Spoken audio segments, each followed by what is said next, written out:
So we can do introductions. I'm Matt Clark with Shane Cohn Clark. Why don't we just go down the line? Okay. I'm Rachel Morantos. I'm Arnold's middle daughter. I'm Marissa Sullivan. I'm his baby, his favorite. Oh. I'm Anna Escobedo. I'm his oldest daughter. Juan Garza, attorney here at Shane Cohn Clark. And Juan can handle any questions in Spanish. What's that?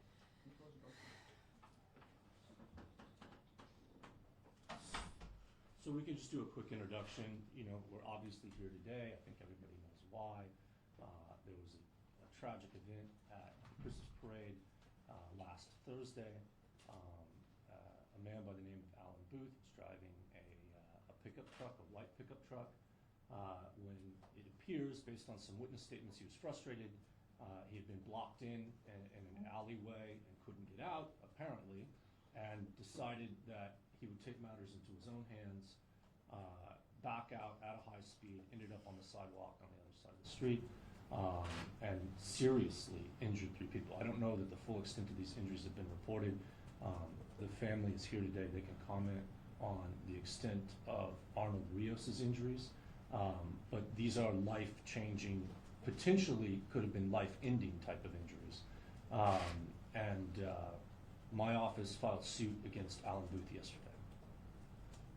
So we're here to answer any questions you may have. For yourself, do you know if the driver was drinking at an establishment in downtown, and if he was, do you think that that business or establishment is responsible? So these are both good questions. Number one, we don't know yet, right? We're waiting on law enforcement to complete their investigation. Of course, we'll do our own independent investigation. There are a lot of witnesses, right? And so we're already in the process of taking witness statements. And one of the things we'd like to know is, yes, where was this defendant? Where was Alan Booth in the hours that preceded the incident itself, right? The second part of your question is, can you then sue an establishment for over-serving somebody? Well, the answer is yes, you can, but you have to prove that they were in fact over-served and that the establishment knew that they were over-served, okay? And so there's a lot that's left to be done to draw those conclusions. We just don't know yet. That's something that we will learn in due time. Would you mind moving the microphone a little bit closer to you so we can pick up okay? Which one was it? All of them. All of them? Had any previous Sorry. incidents? It's held down by this thing. Sorry. Yeah, sorry. It's our attempt to be festive. It's beautiful. You can blame George. Can you repeat, who is the lawsuit against and what are you alleging? So right now the lawsuit is only against Alan Booth, right? We're alleging claims for both a motor vehicle cause of action, so he was drunk while driving, punitive damages or exemplary damages based on the fact that he was drunk while driving, right? We're also making claims for loss of consortium. I think an important component of this case is Arnold Rios is 77 years old, okay? Arnold Rios, and I encourage you to talk to his daughters, but Arnold is a Vietnam veteran. He received a Purple Heart. He spent an entire career with the Los Angeles Police Department, reaching the rank of detective. He then moved to the Kern County area, where he went back into public service, working for the Public Defender's Office. He's since been enjoying retirement, but while enjoying retirement, and this is what's important, he's really become the caretaker for his spouse, okay? And that's a problem now because he can't do it. He's suffered significant injuries, including a bleed on his brain. And so whether or not he's going to be able to recover to the extent that he can go back and continue to care for his wife, we don't know yet. We're hoping he can, but we don't know yet. What about public agencies, public entities of any sort? Obviously, we're going to look at that, right? So at this point, we don't know, okay? One of the questions that I have is, were reasonable measures taken to barricade the parade route, right? This is not a one-off. This has happened in other communities, right? I mean, one that comes to mind was in Wisconsin last year. There was a similar event. And so we don't want to say, you know, you can't have a good time, you cannot have fun events in our community, right? But I read Mayor Goh's statement, and Mayor Goh says, well, I have full faith and trust in our law enforcement to protect us. I mean, that's a carefully orchestrated statement from a mayor who provides carefully orchestrated statements in general. My concern with that is, well, we just had an incident last Thursday where law enforcement was unable to protect the public, right? And I think we see that every night. You guys report on it every single night. Instances of drunk driving, impaired driving, distracted driving, violent crime, okay? And so to answer your question, John, yeah, we're going to look at it. I don't know yet. It just depends on what our investigation ultimately reveals. So are you saying the city was negligent? No, I'm not saying that yet, Jose. No, I don't know, right? And first of all, you can't sue the city just because it's negligent. I mean, we're going to get into the legal weeds, and I'm happy to do that if you like, but you can't sue a public entity simply because that public entity is negligent, okay? You have to actually find a government code violation and sue them based upon that government code violation. Now, there's what we call catch-all provisions, that if a government employee within their discretion made a decision that ultimately was negligent, okay, then you may be able to make a claim based upon that employee's negligence. But we are a long way from determining whether or not that actually applies in this case. And what are you seeking from this suit?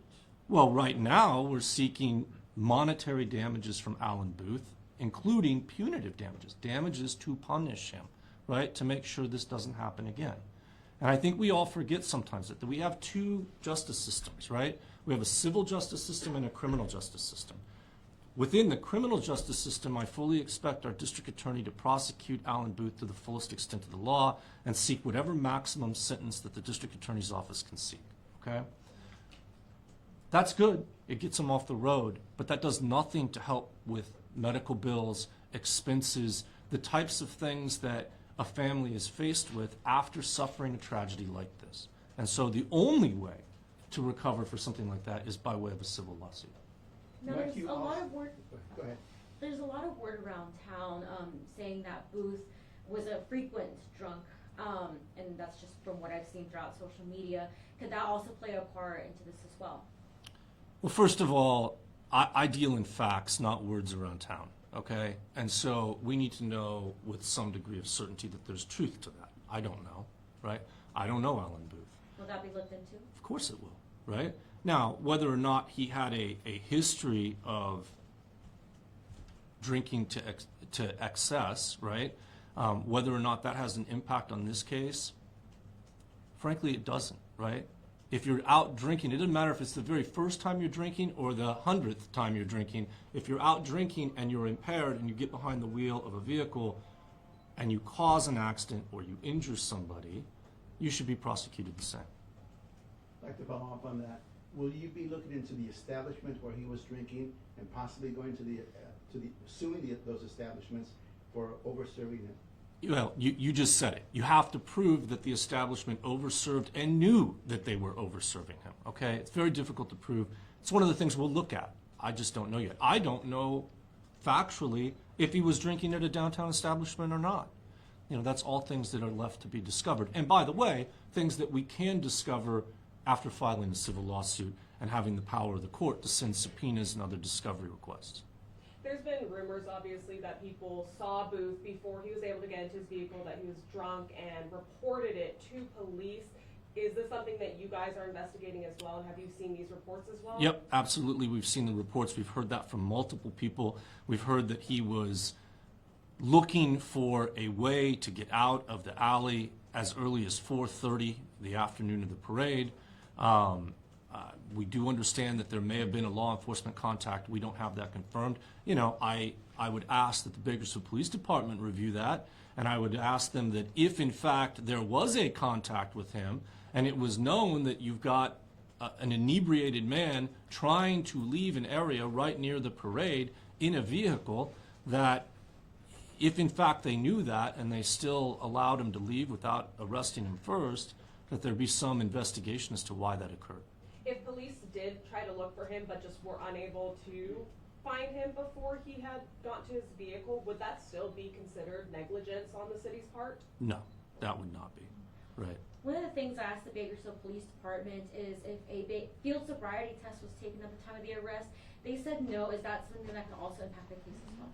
Well, so understand that, again, my understanding is that he was injured as well, okay? And so they may not have been able to conduct a regular field sobriety test due to the extent of his injuries. I don't know, okay? But I've had plenty of DUI cases where there was no field sobriety test, but there was a blood draw subsequent to the arrest, and the blood draw was able to conclusively establish that the person was above the legal limit of .08. I noticed this morning that the court website still didn't list an arraignment or any hearings coming up. Is that unusual, and can you speculate as to why that might be? No, I'm not going to speculate. I don't know, right? It's up to law enforcement to make a referral to Bakersfield, to the district attorney's office. It's up to the district attorney's office to file the criminal complaint. At that point, there would be an arraignment. I really can't comment on why that hasn't happened yet. What I will say is that these women, as well as their mother, as well as their father, are disappointed that Arnold Rios, as well as 2 other victims, are still in the hospital, while as far as we know, Mr. Booth is out free. Do you have a figure, a monetary figure in your mind that you're suing for? Yeah, we get asked that all the time, and the answer is no, I do not, right? What I would tell you is this. Arnold Booth neither has enough insurance nor enough money personally to cover the damages in this case. So whatever the amount is becomes somewhat irrelevant because the damages so greatly exceed whatever he's going to have available. Do we know anything about him? Is he retired? I don't know. He was a real estate broker at Piers, based on what we've learned. I don't know if he was retired or not. That's the kind of industry, it's a bit like my industry. You can do that until the day you pass. It's not a labor-intensive job. And so I have no idea. Do you know, does he have family here? Have they been in contact with you? We have heard nothing from him or his family. You mentioned that he was a caretaker for his wife. Can you tell us more about that and how that plays into the case? Do you mind if I let them address that issue, John? Yeah. Can I move the microphones? Yeah. Musical microphones. Yeah.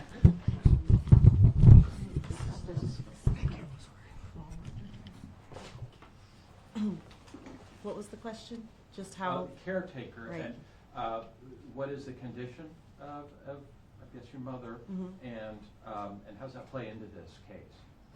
Yeah, he cares for her.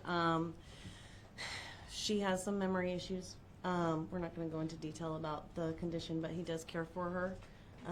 She's currently staying with me.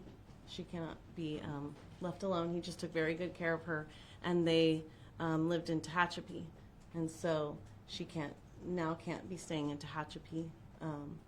And we live in Bakersfield, and so she cannot be up there alone. They have a large piece of land that they would manage themselves, and he can't do that now. So, As for you 3, how are you all doing? How did you find out about everything? And just, how are you doing? Devastated? Yeah, we're very devastated. We are obviously very thankful. God's been answering our prayers up to here. We're thankful he's alive. His surgeries have gone well, but he's not in a mental condition that he was before. And anybody who knew him before knew his giant personality.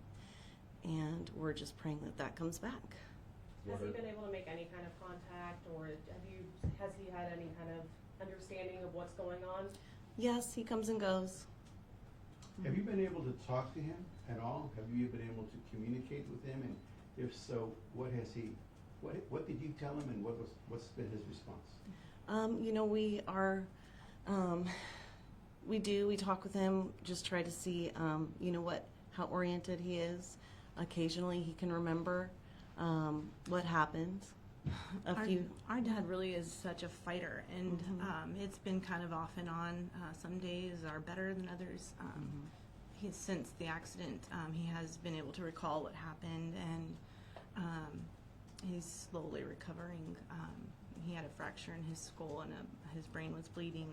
Since then, the bleeding has stopped, but it's kind of just hit or miss. Definitely affected his cognition. Mhm. So he remembers in full detail sometimes, and then sometimes he's not there at all. Has he been asking for your money? Oh, yeah. Yes. We've been at his bedside Every since day. the minute it happened. One of us is always there. Is he here or in Los Angeles? He's here. You mentioned that he does remember the night that happened. What does he remember? What has he told you? He had told me at one point when his memory was clear, he had said, yeah, I do remember. I remember being hit. I remember it hurt. I remember falling. And He was there to watch her daughter. yeah, and he she remembers danced. he had pushed my mom out of the way because he said he remembers hearing some man. And that's really all he said. And then after that, he says, I think after that, I was just laying on the ground. How did that make you feel hearing that? I mean, terrible. It's horrific to It's horrific, yeah. I really have to. I can't visualize it too much. It's too horrific. You mentioned your daughter was at the parade. Were you there as well? We were on our way. She was dancing in the parade. She was there dancing with her Dance Nation company. He was there to watch her. He always is there to support her anytime. All of his 9 grandchildren, he's at every one of their events. Yeah. Every single recital, parade, concert, baseball game, everything. He's there at all of them. The parade continued that night. A lot of Mhm. people left, but they continued the parade. How does that make you feel? What did It- you think during that time? Yeah, it's very disappointing. Very disappointing. It's horrible, and they didn't mention him once. I think They didn't mention any of the victims once. I It's more just of an I think inconvenience. the Yeah. lack of and how acknowledgement serious is it just was. really, it's been really disappointing and sad that wasn't even acknowledged. And they were able to continue on, but I mean, my dad is still in ICU, and so are the other 2 victims. And just the lack of acknowledgement is just horrific, in my opinion. What have the doctors told you? As far as their condition? or- Yeah, as far as your dad. It's a waiting game. They don't know for sure anything. And they say with his age, the healing process does take longer, so that's something to also consider. And Yeah. we're just keeping a really close eye on him. You mentioned that, in the moment, he pushed your mom out of the way simply because he heard, something coming, knowing, you mentioned, he's a fighter, knowing that Oh, yeah. his immediate instinct was, Yep. was to care for your mom. How does that make you feel? it's just my dad. He's a hero. He is incredibly heroic in every way, not just a heroic to our family. He's an actual hero. He's a war hero. In every way he's a hero, and all he cares about is other people. What is your message to Booth? I can't. Maybe going These on are to- lives. These are human lives. If you're gonna drink, don't drive. Like you can take away someone's life like that, and And for what? Your own many, selfishness. Many lives are devastated just Right. because of And his it's not selfish just these 3 choices. victims; it's their families. You mentioned that your dad was not acknowledged. Has anybody from the city or the parade organizers reached out to you in any way, shape, or form? No, not at all. No, we're getting more love and feedback from establishments where he used to eat. He's got these people from Fuego's Tacos, like, oh man, that guy, everybody We loves know him. with his Everybody. episode there, even. These people who know him, those are the people reaching out to us. Well, what do you make of the fact that neither Mayor Go or Understand or anybody else from the parade organizers has reached out to you, I don't know about the other 2, to, just offer condolences or anything at all like that? I don't think that it's their priority. It's very I don't think that insensitive. it's even acknowledged. Obviously, there's been a lot of media coverage of this since it happened. Was it difficult for you to want to decide? Obviously, it's a difficult time. Privacy is a question. Was it difficult for you guys to decide to want to make this more of a public scenario? I don't mind talking about my dad. I could talk about him all day, and anybody who knows him, they love to talk about him. He has an incredible life. I will talk about him all day. So no, I don't. If I get a chance to go anywhere and talk about my dad, that's what I would do it. You mentioned you were on your way to the parade. How did you find out about what had happened? And how did you find out it was your father? There was a nurse bystander there who who called me. that witnessed it, and she was amazing. And she assessed my dad, and she assessed my mom, and she stayed with my mom all the way until we got to the hospital. So she kind of walked us through this. She was a bystander. She got my dad's phone and called all of us, and very calmly gave us this information. And we're still in contact with her. I was just very ask grateful. If you're still in contact. Mm-hmm. I mean, what is? Yeah. I mean, your message to her. She jumped in there. Oh, I yeah. was actually there that night and was able to speak with some who had also jumped in as well, and just said it was no big deal. They saw what happened and wanted to help. We just thank her. God put her there, and Yeah, she it's was a also blessing. very consoling to my mom. She drove her to the hospital, so we're so thankful for her. What would you like to see happen to Booth? To be punished for as he deserves. I mean, it's a DUI with major injuries, so the penalty might be a year. I don't know what the law, but it might be a year in jail. Is that good enough? Can I comment on that real Sure. quick? I mean, one of the elements that's really important is whether or not he's got any prior DUI convictions, okay? I don't know, right? I only have access to our local jurisdiction, so I don't know if he's got DUI convictions elsewhere. That's a major component in what can ultimately occur by way of sentencing. It also depends on how the DA charges it, whether or not sentences are concurrent or not, right? And so we just don't know, right, on the sentencing. But as a law firm that's had way too many of these cases, something needs to change, right? Something needs to change to prevent or further discourage this kind of conduct, because it's happening way too often in our community. We are the worst of the worst in Kern County. We are the worst county in the state when it comes to DUI accidents, DUI deaths, and DUI arrests. We are as bad as it gets, and it's an embarrassment, and something needs to change. And I've been here advocating for that change for a decade, right? Our work with Mothers Against Drunk Driving and all of the cases we've handled, we have advocated for change, and it hasn't happened. So now I'm left with, we need to add more teeth to the law. The sentence for these types of things needs to be greater, and I call on our state representatives. It is time to make a change, right? You've got to make a change. You've got to add some teeth to the law. Going away for 1 year for something like this, that's laughable in my opinion, and it's an embarrassment to our state. Do you have any stats or any numbers? Stats or numbers? Well, I'll tell you this, there's 4,000 DUI arrests in our county every year. Compared to the country, there is one county in the United States where you are more likely to get killed by a drunk driver than Kern County. One. That's it. That's a terrible, terrible, laughable statistic. You mentioned a little while ago that the suspect does not have the means to pay for any of this.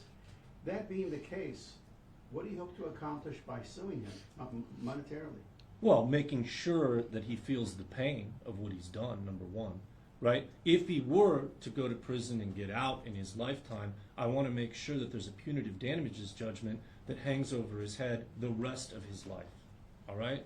And that's important. I mean, again, this is getting into the legal weeds a bit, but why is that punitive damages judgment important? Because he can bankruptcy away any other type of judgment. But punitive damages, you cannot bankrupt away. So getting that punitive damages judgment and hanging that over his head the rest of his life becomes a critical priority. So it'll always be there. It'll always be there, right? If he wins the lottery, if he comes into family money, if he sells property, right, then that money doesn't go to him. Ladies, we've asked, if you have any message for Booth after what happened, but, after just hearing just how much of a problem this is consistently in our community, it's much bigger than just the one incident. What would be your message to the public and to the community, anyone out there that's watching this? I would say be responsible. I mean, there's Ubers. There's so many ways that people do not need to be drinking and driving. Just think about other people. Think about us. Think about your own family Humanize members. the victims, just like there's so many other options. There was mention of a surgery. Can you tell us about the surgeries, how they've gone, how many of them, and maybe his condition? Get a little more specific. Can you do that? Sure, I can, yeah. So he had fractures in both legs, toes were amputated, and then he had his skull fracture. So there was one surgery. We're hoping that's the only one he'll need. He's still in critical condition, but he seems to be healing. So we're just praying that he gets better. You said both legs were amputated? No, toes. Toes. Sorry, would you mind talking towards I'm the fine. mic Of area? course. No, you're okay. Yes, of course. Yes. So right now his legs both are in casts, and yes, so amputations and casts, and then the skull fracture. You mentioned your parents own a sizable property that they cared for, so is your dad like a very active person? Very, very active. Yes. Yeah, he's very active on his property. He's just His always out and pets. about. He has his pets. He has his grandkids. He's still grandkids carrying all his over. grandkids around on his He- back, He teaches carrying them Sunday around. school for preschoolers. Him and my mom do. Yeah, So he's down there on the ground. He's just playing with the he's kids very and- active and very sharp and just so full of personality. Like he's just so radiates joy wherever he goes, and just anyone who's met him. Just, Have the doctors been able to indicate how this might impact his mobility? No, not at this point. No. You mentioned that a lot of the outreach and support has been in the community. Are there any fundraisers going on? Are there people trying to help you all and donate in any way, shape, or form? We did we did consider doing a GoFundMe to help just with their Managing their property. They're not able to care for their property. I'm not sure how long it's going to be before they can get back there and just care for the simple things like, and they're not even their pets. We're trying to find people to feed their pets because they live in Tehachapi. We're here. Our priority is our parents. So yeah, we do have a GoFundMe. A few others have reached out saying they were going to do fundraisers. I think Fuego's Tacos was one of his favorites. He always went there with my son. I haven't heard more than that. Just Obviously, there were the two other victims also. We've spoken to their family and they mentioned, seeing you guys at the hospital. Have you guys kind of been in contact with them at all? Are you, kind of supporting each other all throughout this? we were there with them that night in the emergency room, and we all just were just really in the emergency room, all like kind of with the families, just hugging them and at praying. the bedside, we saw They were family next members to and us, stuff. I kind of just seeing them and passing in the hospital, kind of checking in Not on each related, other. right? Not related. No. no. What can you tell us about your dad's role as a former volunteer with the United Farm Workers? He taught English classes. His students loved him. He would bring lottery tickets to encourage them to play games, and he had great success with that. So it's one thing he really loved to do was teach. He taught English classes for the UFW or Yes. what? In Tehachapi or what? No, that was I think that was here in town, yeah, or maybe in Moscow. Was it? He's in Yeah. Moscow. He was teaching in Moscow. That was several years ago. Can you share the story behind the Purple Heart? He has two. Two, actually. Yes. Oh, he's got so many Vietnam Uh. War stories. He actually talks to all of our my sister and I are teachers. He comes and talks to our students in our classes. He's taught at his other grandkids' schools. Just there's so many stories. I don't know the specifics of it. It's just hard to think of right now. But were these two Purple Hearts for the Vietnam War? From Yes. Vietnam. Yes. Since we did bring up then the two other victims, and I wonder, and maybe this is a question for the attorneys here, do we have any information about the condition or the identities of the two other victims in this case? Well, I think that their identities have been reported, is my understanding. I have no other information other than what's been reported. And do we know definitively where is Mr. Booth? Is he in a hospital? Is he recovering at home? Do we have anything? I don't know. But he did get some medical care. Do we? My understanding is he received medical care that evening. I don't know if he was discharged or not. What I do know, John, is that he hasn't been arraigned yet. And if he hasn't been arraigned, there hasn't been a bail hearing, which means he's out.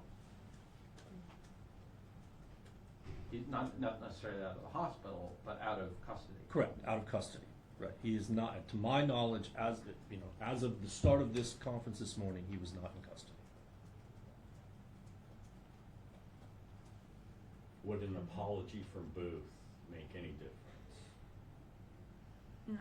No. It's too devastating. He's just caused so much damage. I don't think I words. think actions speak louder than words. What would those actions be? Just being irresponsible, putting people at risk. Yeah, that's a funny question. I have never had a case with a drunk driver where they did apologize. Ever. I've probably had 200 of those cases throughout my career, and I can't think of a single instance where there was an apology.